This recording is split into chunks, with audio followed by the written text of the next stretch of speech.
दादा, प्रत्येक ठिकाणी आपण कार्यक्रमाला जात आहात, मात्र कार्यकर्त्यांचा आग्रह असतो की फेटा बांधला गेला पाहिजे. आपण फेटा बांधत नाहीयेत, त्यामागे कुठचा संकल्प आहे का?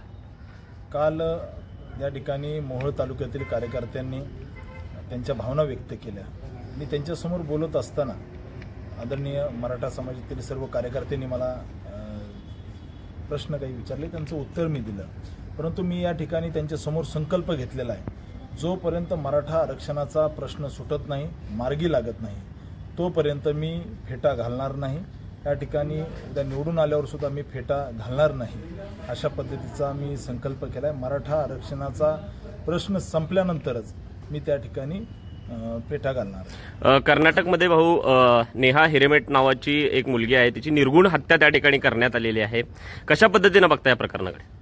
नेहा हिरेमठ या हिंदू लिंगायत परिवारातील एका कॉलेजमधील मुलीची फैयाज शेख नावाच्या एका जिहादीने जी लव जिहादच्या मानसिकतेने हत्या केलेली आहे, त्याचा मी निषेध करतो.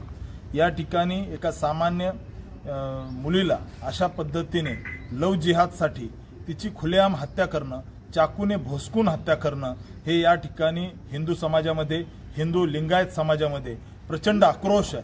मी याचा निषेध करतो. नेहाच्या मारेकऱ्याला त्या ठिकाणी सरकारने किंवा या ठिकाणी कायदा व्यवस्थेने ठेचून काढलं पाहिजे, अशी मानसिकता ठेचायला पाहिजे. आणि निश्चित नेहाच्या आत्म्याला शांती लाभो. आणि आमच्या बहिणीला, एका हिंदू लिंगायत परिवारातील बहिणीला, नेहाला ज्या पद्धतीने जिहादींनी चाकूने भोसकून तिची हत्या केलेली आहे लव जिहादच्या मानसिकतेतून, मी याचा निषेध करतो. तिथे काँग्रेसचं सरकार आहे, काँग्रेसचं सरकारच कायम जिहादींना मागे घालायचं काम करतं. या असणाऱ्या फैयाज शेखला, जो नेहाचा मारेकरी आहे, त्याला तात्काळ त्या ठिकाणी शासन झालं पाहिजे, फाशीवर लटकवलं पाहिजे, ही मी मागणी करतो. या ठिकाणी